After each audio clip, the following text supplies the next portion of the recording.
Alrighty, welcome back everybody. Tom Lofaso here. I'm gonna jump right into it. I am trying to serve those that want to be where I am, and I'm not gonna say I am exactly where I want to be. However, I know that 5, 10 years ago, I would have killed to be where I am right now. So let's do it together. Let me show you how I've gotten this far. Take any advice that I may have. What I want to talk about today are basically five things, five signs that you should look out for when it comes to, I think it's time for me to make like a transition, jump to the next step, maybe start working for yourself, whatever it is. But I have 5 signs here, or 5 things that have kind of like caused me to really think about what am I doing? And I think these 5 things have actually caused me to take that leap of faith. So we'll jump right into it. My name is Tom Lofaso. If you're new to this channel, I'd like to educate, motivate, and really just be a resource for anybody that needs it, that needs the help. So I'm going to jump right into things here with one of the 5 signs. I wrote them down because there's no way I was going to remember this much detail. Number 1, the pain of staying has become greater than the fear of leaving. So I'm going to use this as my launch pad as to why the 5 signs are so important. I can attest this to a bunch of different things in the past in my life where the pain of staying exactly where you are is so painful. It hurts to the point that it keeps you up at night. You're not sleeping well, variety of different things. And, I think our bodies are almost like the ocean. Like there's, it rises and it goes with the tide, it rises and falls with the tide.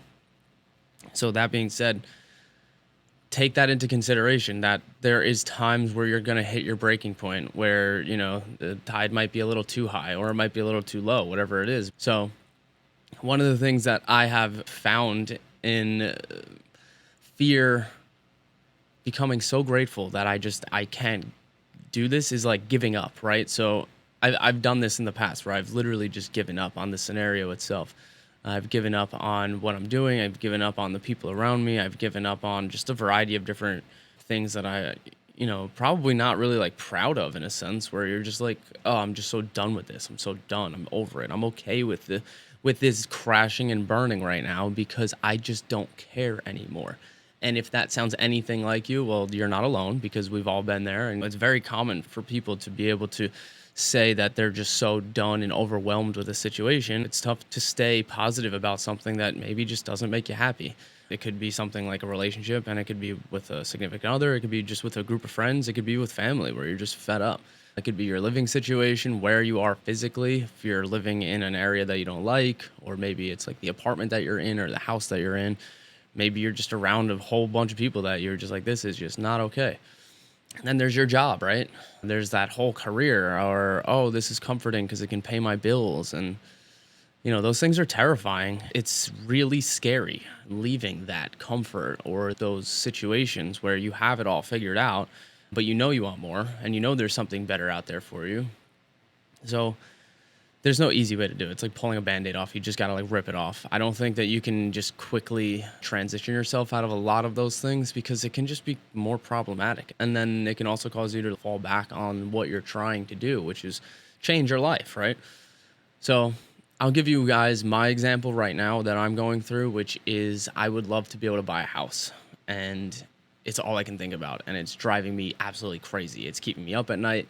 It's all I want to do. The problem why it's keeping me up at night is because I'm realizing that I don't make enough money. I don't make enough money to buy a house. Now, if you watched my 2 videos ago, I'll tell you how much money that we're making as far as the business goes. And I think it's fantastic. And I think it's more money than I've ever imagined. Honestly, it's like, holy shit, like we're doing this right now.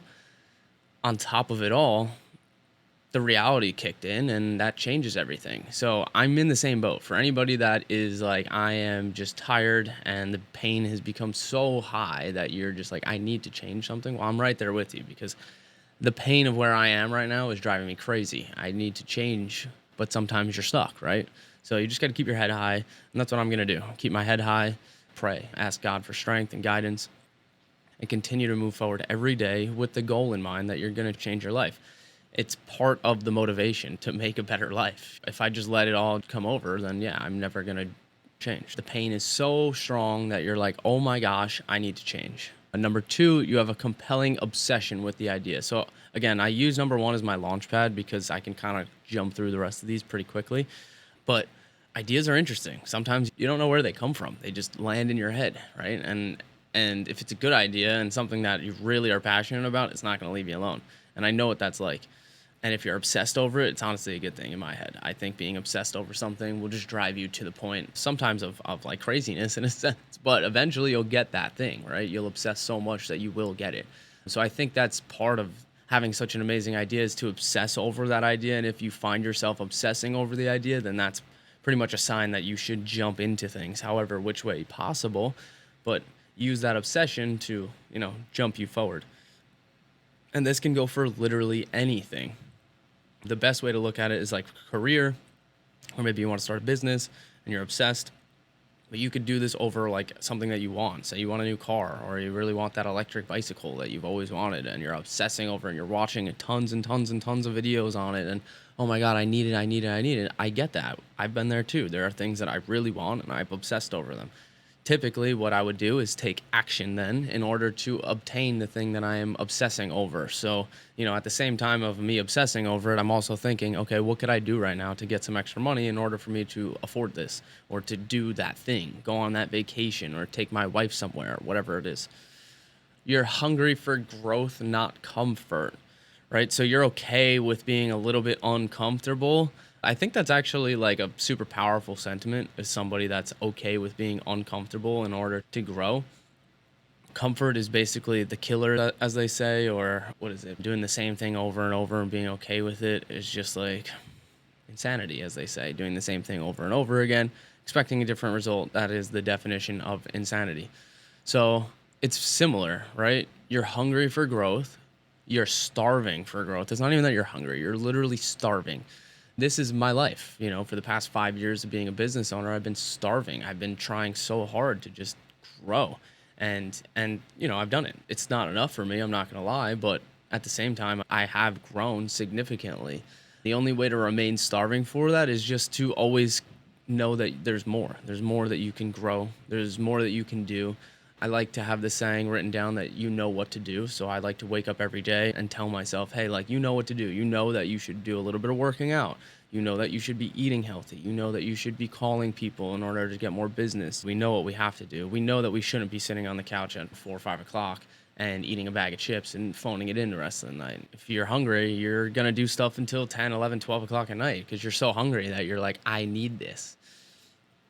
All right, so number 4, you see problems as opportunities in disguise, which pretty interesting one here, but it becomes, this is like an entrepreneurial thing that I've seen, and it becomes frustrating with some people, especially like family, but they'll complain about things and they'll be like, oh, this is so hard, and this is that, and I don't have money, and I don't have this, and I can't do this, and I can't do that, and you'll start to see it like, why are you complaining, and why don't you just come up with an idea to fix your problem? Like, just typically a lot of it revolves around money, but there's other issues where people just curl up in a ball and do nothing about it. So that is something that will most likely cause arguments between family members and friends, and they won't understand you. And that's how you know right there, it's a big sign to jump, take that leap, because people won't understand why you're doing this. They won't understand why you just spent $1,000 on something, or you're spending $600 a month on networking. They won't understand that. They're going to be like, my car bill is $600 a month, and you're spending it on just meeting people. And you're like, well, yeah, because that's how I grow my business.